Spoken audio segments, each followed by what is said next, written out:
Hello friends, संस्कृति study point में आपका फिर से एक बार हार्दिक स्वागत है। हम 12th क्लास के पॉलिटिकल साइंस में मूल अधिकार के बारे में हमने पढ़ लिया है। नीति निर्देशक तत्व को प्रारंभ किया था। अब देखिए, नीति निर्देशक तत्व में कुछ अनुच्छेद पढ़े थे। अब नीति निर्देशक तत्व को जो लागू किया था, नीति निर्देशक तत्व, इन तत्वों को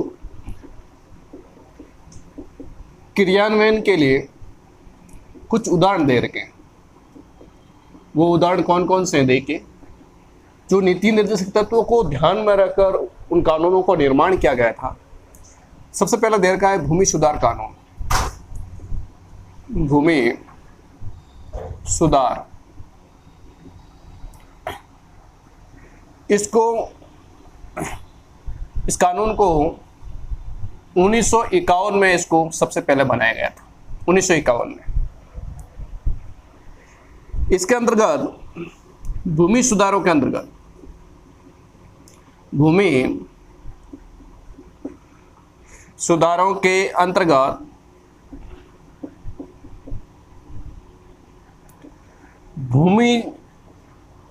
पर जोतने, नहीं जो हल जोतने, भूमि जोतने वालों का अधिकार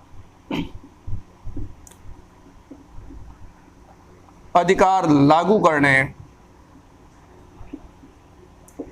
अधिकार को लागू करने से किसानों को सुरक्षा प्राप्त हुई। किसानों को क्या प्राप्त हुई? सुरक्षा। अब देखिए, भूमि सुधार कानून 1951 में बनाया गया था। उसके अंदर ये बनाया, जो व्यक्ति भूमि जोत रहा है उसको ये अधिकार है कि वो भूमि उसकी है। ठीक है, तो इसका मतलब क्या है? जो किसान हैं उनको सुरक्षा प्राप्त होगी। पहले क्या था? पहले भूमि किसी और की थी और जोतने वाले कोई और थे। 1951 में ये कानून बना है, जो किसान जिस भूमि को जोत रहा है वो भूमि उस किसान की है। फिर दूसरा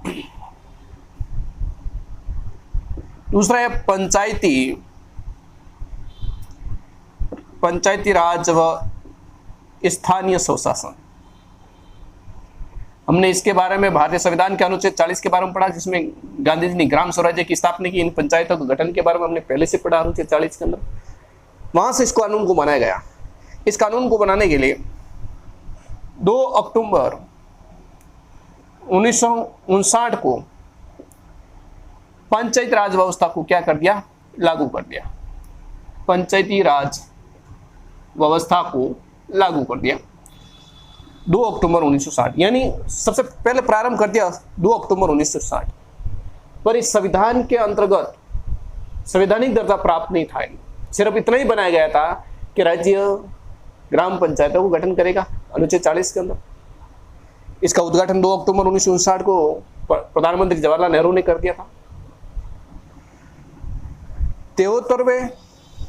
73वां व 74वां दोनों का संविधान संशोधन करके संविधान संशोधन किया और 73 के लिए पंचायती राज यानी ग्रामीण स्तर के निकाय पंचायती राज का गठन किया और 74वें संविधान के अंतर्गत शहरी निकाय का गठन किया। इनका संवैधानिक दर्जा 73वें और 74वें संविधान में प्राप्त हुआ। इसके अंतर्गत मैंने आपको पहले से बताया था 3 प्रकार की व्यवस्था दी गई है। ग्राम पंचायत, दूसरा है पंचायत समिति, तीसरा है जिला परिषद। 3 स्तर की सरकारों का गठन किया गया। इसमें भी 3 स्तर की सरकारों का गठन किया गया है। सबसे पहले दे रखा है नगर परिषद, नगर पालिका और लास्ट है नगर निगम। इन सब का अध्ययन हम आगे के चैप्टर के अंदर करेंगे। यह दूसरा उदाहरण है जो भारतीय संविधान का अनुच्छेद कौन सा? अनुच्छेद 40 के अंदर दे रखा है। वहां से इस कानून का निर्माण किया गया था। इसके बाद में देश के अंदर कुछ पंचवर्षीय योजना चलाई गई थी। तीसरा भूमि सुधार, तीसरा जो नीति निर्देशों को लागू करने के लिए उदाहरण है वो है पंचवर्षीय योजनाएं। पंचवर्षीय योजना क्या होती है? 5 वर्ष का एक योजनाओं का खाका तैयार किया जाता है। देखिए, तीसरा है पंचवर्षीय योजना। इन 5 वर्ष की योजनाओं का खाका तैयार करना, इसको भी 1951 में प्रारंभ कर दिया था 5 वर्ष के, ठीक है। और वर्तमान में अभी तक 2017 के बाद ये बंद हो गए थे और टोटल 12 पंचवर्षीय योजना बनी। जो 12 पंचवर्षीय योजना है, इनका जो कार्यकाल था वो 2012 से लेकर 2017 तक, यानी 5 वर्ष। इस योजना के तहत क्या क्या? कृषि, परिवहन। कृषि के लिए हमने कृषि और पशुपालन अनुच्छेद, भारत संविधान का अनुच्छेद 48 के अंदर पढ़ा है इसको, वहां से आपको ध्यान रखना। परिवहन की व्यवस्था भी बारे में बताए गए। उद्योगों के बारे में आपने पढ़ा होगा, 48A के अंदर बाद में जोड़ा गया था 42वें संविधान संशोधन के द्वारा। ऊर्जा, शिक्षा SC ST व कमजोर वर्ग के लिए भारतीय संविधान के अनुच्छेद हमने 46 के बारे में वहां पढ़ा था। और आवास आदि विभिन्न कार्यक्रमों को पंचवर्षीय योजना के तहत क्या किया गया? लागू किया गया था। अब पंचवर्षीय योजना के बाद ये तीसरा उदाहरण है पंचवर्षीय योजना, नीति निर्देशक तत्वों को लागू करने के लिए। चौथा जो तत्व है वो तत्व आपको पहले से ही पता है, वो तत्व है भारत संविधान के अनुच्छेद 21 का 45 और मूल कर्तव्य 11वां वो दे रखा है। जो 4 नंबर इसका उदाहरण है, अनिवार्य व निःशुल्क, अनिवार्य व निःशुल्क प्राथमिक शिक्षा का अधिकार। शिक्षा का अधिकार अनुच्छेद 21A के अंदर या 21 के अंदर दे रखा है। 86वें संविधान संशोधन, ध्यान रखना 86, 86वें संविधान संशोधन 2002 में इसमें यह बताया गया है कि प्राथमिक शिक्षा के अंतर्गत, किसके अंदर? इस अनिवार्य शिक्षा एवं निःशुल्क प्राथमिक शिक्षा अधिकार में इसमें बताया है कि प्राथमिक शिक्षा के अंतर्गत,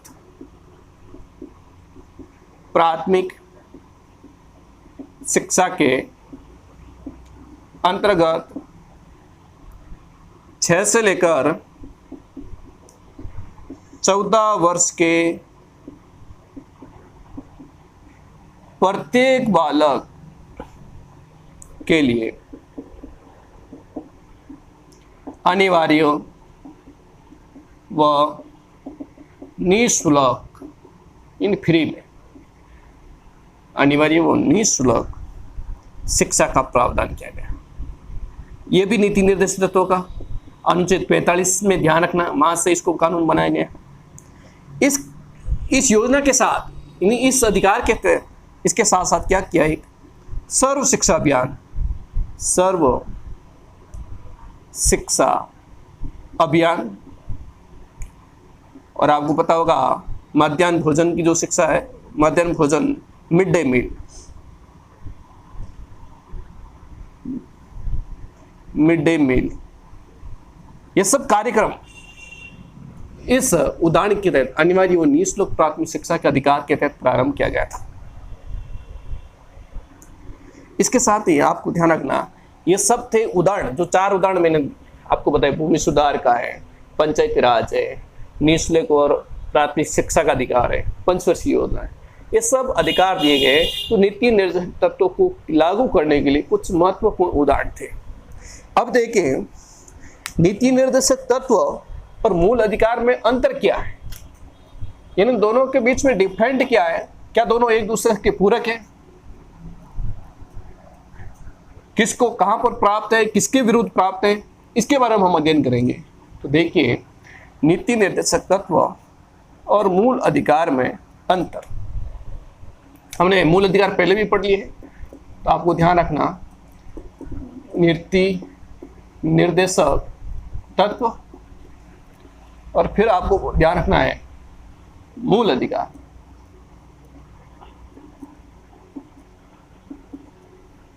देखिए, इनके बीच में या तो अंतर या फिर पूरक, यानी एक दूसरे से पूरक कैसे, यह अंतर क्या है। तो सबसे पहले अंतर के बारे में पढ़ते हैं। पहला, ये क्या है, मूल अधिकार वाद योग्य। वाद योग्य का मतलब क्या होता है, वाद योग्य यानी अगर आप नहीं है, नीति निर्देशक वाद योग्य नहीं है, नीति निर्देशक वाद योग्य नहीं है, और मूल अधिकार है जो क्या है, वाद योग्य है। अब देखिए, वाद योग्य मतलब है, वाद योग्य का मतलब होता है अगर किसी व्यक्ति को नीति निर्देशक तत्व नहीं मिल रहे तो उसको आप हाई कोर्ट, सुप्रीम कोर्ट कहीं पर भी चैलेंज नहीं कर सकते, उसको प्राप्त करने की आप कोशिश नहीं कर सकते। इसके अंदर सिर्फ राज्य को प्राप्ति है, और राज्य क्या करेगा, नीति निर्देशक को ध्यान में रखकर कानून का निर्माण करेगा। और यहां देर का मूल अधिकार, ये वाद योग्य है। अगर किसी व्यक्ति को मूल अधिकार जैसे शिक्षा का अधिकार प्राप्त नहीं होता है, उसके लिए वो व्यक्ति क्या करे, हाई कोर्ट, सुप्रीम कोर्ट कहीं पर भी जा सकता है। इसलिए ये क्या है, वाद योग्य है, क्योंकि ये उच्च न्यायालय में, यानी सुप्रीम कोर्ट और हाई कोर्ट में इसको नहीं ले जाया जा सकता है, और इसको सुप्रीम कोर्ट व हाई कोर्ट में ले जाया जा सकता है। ठीक है। दूसरा है मूल अधिकार की जो प्रवृत्ति होती है ना, प्रकृति, नीति निर्देशक तत्व की जो प्रकृति होती है ना, वो प्रकृति होती है सकारात्मक का मतलब क्या होता है, हमेशा व्यक्ति के लोक कल्याणकारी कार्य करने के लिए ही प्राप्त होती है नीति निर्देशक तत्व। ऐसा नहीं कि किसी व्यक्ति के विरुद्ध में प्राप्त होते हैं, इन सभी व्यक्ति को प्राप्त होते हैं। और मूल अधिकार की जो प्रकृति होती है, ये प्रकृति होती है नकारात्मक। कैसे, जैसे किसी व्यक्ति का मूल अधिकार है, उस व्यक्ति के मूल अधिकार को मैं प्रयोग कर रहा हूं और उस व्यक्ति को मूल अधिकार वो प्राप्त नहीं होता है, इसलिए वो क्या है, नकारात्मक। तो आपको ध्यान रखना है, जो नीति निर्देशक तत्व है उनकी जो प्रकृति वो सकारात्मक है, और मूल अधिकार की जो प्रकृति है वो क्या है, नकारात्मक। क्यों? क्योंकि ये किसी व्यक्ति के विरुद्ध मिलते हैं, व्यक्ति के विरुद्ध मिलते हैं, और ये हमेशा किसके विरुद्ध मिलते हैं, सरकार व्यक्तियों को देती है, इसीलिए ये सकारात्मक है। तीसरा, जो नीति निर्देशक तत्व है वो क्या है, सामाजिक व आर्थिक लोकतंत्र की क्या है, आर्थिक लोकतंत्र का प्रतीक है, आर्थिक लोकतंत्र का प्रतीक। कैसे, देखिए, समाज के अंदर अनेक वर्ग होते हैं, अनेक धर्म होते हैं, अनेक प्रकार की भाषा बोलने वाले होते हैं, और समाज के बीच में अमीर और गरीब भी होते हैं। ये क्या करते हैं, नीति निर्देशक तत्व सामाजिक व आर्थिक आधार पर सभी लोगों को समानता के आधार पर कानून का निर्माण करते हैं इसमें। परंतु जो मूल अधिकार है वो हमेशा कैसा है, राजनीतिक, लोकतंत्र का राजनीतिक प्रतीक है, ये लोकतंत्र का राजनीतिक प्रतीक है। नेक्स्ट, जो 4 नंबर देर का है, जो नीति निर्देशक तत्व है, समाज का नैतिक बंधन है। यानी नैतिक बंधन का मतलब है था व्यक्ति को व्यक्ति परिणित हो पा जाता है, जब व्यक्ति की इच्छा हो तब उनको पालन वो कर सकता है। और जो ये है, ये मूल अधिकार नागरिकों की कानूनी अधिकार है। कानूनी अधिकार का मतलब क्या होता है, व्यक्ति कानून के माध्यम से उन मूल अधिकार को प्राप्त कर सकता है। तो ये इन दोनों के बीच में अंतर आपको ध्यान रखना। एक बार वापस देख लीजिए, नीति निर्देशक तत्व, मूल अधिकार, अंतर या पूरक। तो आपको ध्यान रखना, नीति निर्देशक तत्व वाद योग्य नहीं है, यानी इनको बहस विवादित नहीं है। ठीक है, इनको आप अगर प्राप्त करने हैं तो सुप्रीम कोर्ट, हाई कोर्ट नहीं जा सकते। अगर मूल अधिकार अगर आपको प्राप्त नहीं हो रहे तो आप सुप्रीम कोर्ट हाई कोर्ट कहीं पर भी जा सकते हैं। दूसरा है नीति निर्देशक तत्वों की जो प्रकृति होती है वो सकारात्मक होती है और मूल अधिकार की जो प्रकृति होती है वो नकारात्मक होती है। सकारात्मक का मतलब क्या है? सरकार व्यक्ति की भलाई के लिए सकारात्मक रूप से कानून का निर्माण करेगी, और मूल अधिकार जो प्रकृति नकारात्मक है क्योंकि व्यक्ति के विरुद्ध ये अधिकार मिलते हैं। फिर तीसरा है सामाजिक और आर्थिक लोकतंत्र का प्रतीक है कौन? नीति निर्देशक तत्व। सामाजिक आधार पर समाज में सभी लोग समान है और आर्थिक आधार पर सभी जो अर्थ के आधार पर सभी लोग क्या है? समान। और यहाँ पर जो मूल अधिकार दे रखे हैं राजनीतिक लोकतंत्र का प्रतीक माना जाता है मूल अधिकार। फिर नीति निर्देशक तत्व समाज का नैतिक बंधन है, इसका पालन व्यक्ति पर जोर जबरदस्ती नहीं करवाया जा सकता, और यह है जो कानूनी अधिकार है, व्यक्ति इसको प्राप्त करने के लिए कानून का सहारा ले सकता है। यह था मूल अधिकार में अंतर। अब देखिए इससे संबंधित क्या है, सरकार के अंतर्गत रहते हुए कभी मूल अधिकार ज्यादा बड़ा हो जाता है और कभी नीति निर्देशक तत्व। तो हमारे को ये पता लगाना है कि मूल अधिकार नीति निर्देशक तत्व से बड़ा है या नीति निर्देशक तत्व मूल अधिकार से बड़ा है। इन दोनों के बीच में संबंध देख के क्या संबंध है, इससे संबंधित कुछ केस है उसके बारे में मैं समझाता हूं।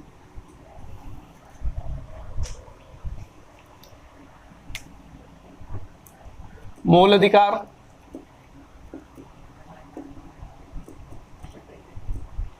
व नीति निर्देशक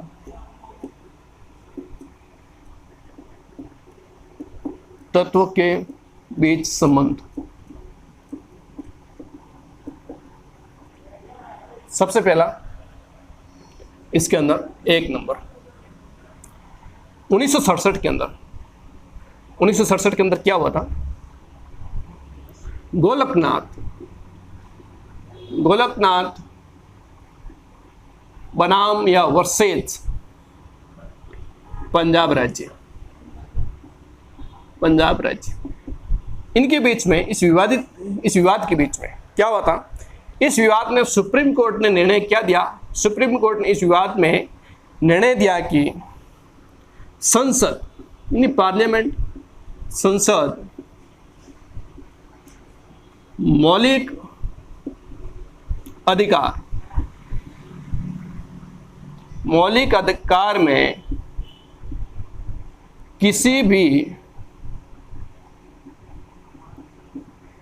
किसी भी प्रकार का कोई संशोधन नहीं कर सकती है। संशोधन नहीं कर सकती है। नहीं क्या हुआ? सुप्रीम कोर्ट ने 1967 में गोलकनाथ बनाम पंजाब राज्य में ये निर्णय दिया कि संसद मौलिक अधिकार में किसी भी प्रकार का कोई संशोधन, कोई भी बदलाव नहीं करेगी। संसद जो संविधान के मूल संविधान के अंदर दिया गया है वो मूल अधिकार अभी रहने से। फिर दूसरा विवाद आया था 1973 के अंदर। क्या विवाद आया था? इस विवाद का नाम है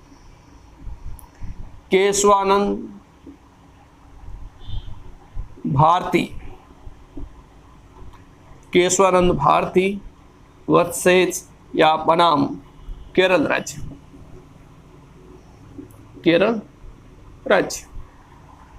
इसके अंदर सुप्रीम कोर्ट ने क्या कहा? सर्वोच्च न्यायालय ने कहा है कि संसद संविधान के किसी भी भाग में संशोधन कर सकती है। यानी 1973 के अंदर केशवानंद भारती बनाम केरल राज्य, उसके अंदर कहा है सुप्रीम कोर्ट ने कि संसद संविधान के किसी भी भाग में संशोधन कर सकती है, परंतु एक शर्त रख दी इसके साथ, परंतु उसके वेरी वेरी इंपॉर्टेंट आधारभूत बेसिक स्ट्रक्चर, आधारभूत संरचना में परिवर्तन नहीं कर सकती है। यानी मूल ढांचा, संविधान के मूल ढांचे में किसी भी प्रकार का परिवर्तन नहीं करेगी संसद।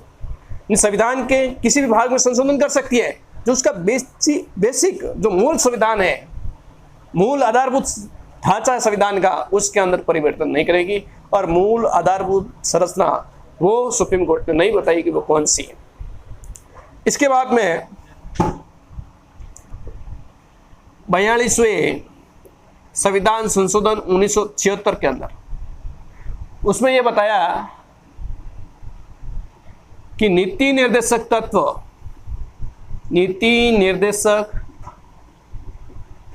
तत्व को मूल अधिकार पर प्राथमिकता या वरीयता दी। यानी 1976 के अंदर 42वां संविधान संशोधन क्या उसमें यह बताया कि नीति निर्देशक तत्व को मूल अधिकार, यानी इन दोनों में से नीति निर्देशक तत्व मूल अधिकार में से नीति निर्देशक तत्व बड़े हैं। ये इससे पहले मूल अधिकार से पहले नीति निर्देशक तत्व आएंगे 42वें संविधान संशोधन 1976 के दौरान। फिर 1980 के अंदर फिर एक निर्णय हुआ, मिनर्वा मिल्स वर्सेस बंबई राज्य। इस विवाद में सुप्रीम कोर्ट ने क्या किया? सुप्रीम कोर्ट ने निर्णय दिया। क्या निर्णय दिया सुप्रीम कोर्ट ने? इसने कहा है मूल अधिकार व नीति निर्देशक तत्व एक दूसरे के विरोधी नहीं है, विरोधी न होकर पूरक है। 1980 में मिनर्वा मिल्स बनाम मुंबई राज्य, इसके अंदर बताया सुप्रीम कोर्ट ने ये निर्णय दिया कि मूल अधिकार और नीति निर्देशक तत्व एक दूसरे के विरोधी नहीं है, परंतु परस्पर वे क्या है?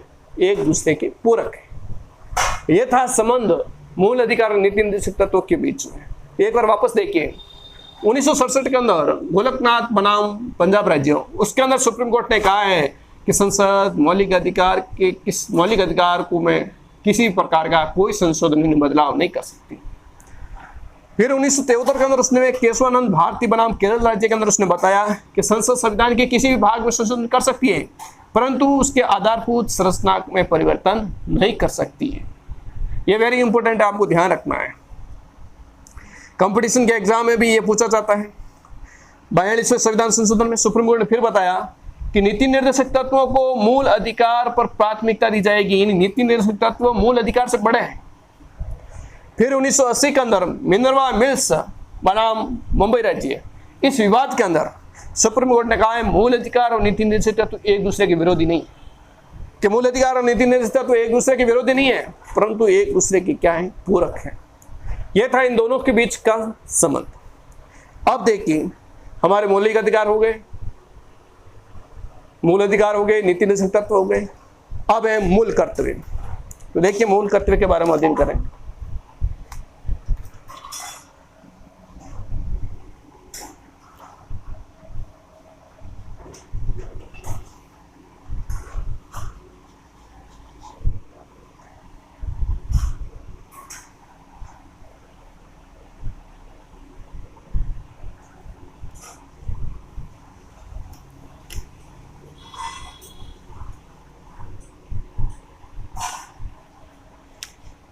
हम पढ़ रहे हैं मूल कर्तव्य, मौलिक कर्तव्य एक ही है, ठीक है, मूल कर्तव्य। तो अपन इसको पॉइंट के हिसाब से पढ़ते हैं। मूल कर्तव्य मूल संविधान के अंदर जो हमारा जिस टाइम संविधान बना, उस संविधान में मूल कर्तव्य या मौलिक कर्तव्यों का उल्लेख नहीं था, यानी वहां पर इसका उल्लेख नहीं था। यानी कहने का मतलब है मूल संविधान के अंदर मूल कर्तव्य था ही नहीं, जो मूल संविधान का मतलब होता है, जो उस समय हमारा संविधान बनाया गया था, तो संविधान निर्माताओं ने मूल कर्तव्यों को शामिल नहीं किया था संविधान के अंदर, इसको बाद में जोड़ा गया था। कब जोड़ा गया था? तो अब इसका दूसरा पॉइंट है 42वां संविधान संशोधन कब हुआ था? 1976 के अंदर। 1976 के अंदर इसको संविधान के अंदर क्या कर दिया? जोड़ दिया गया, संविधान में जोड़ा गया था। ये आपको ध्यान रखना है।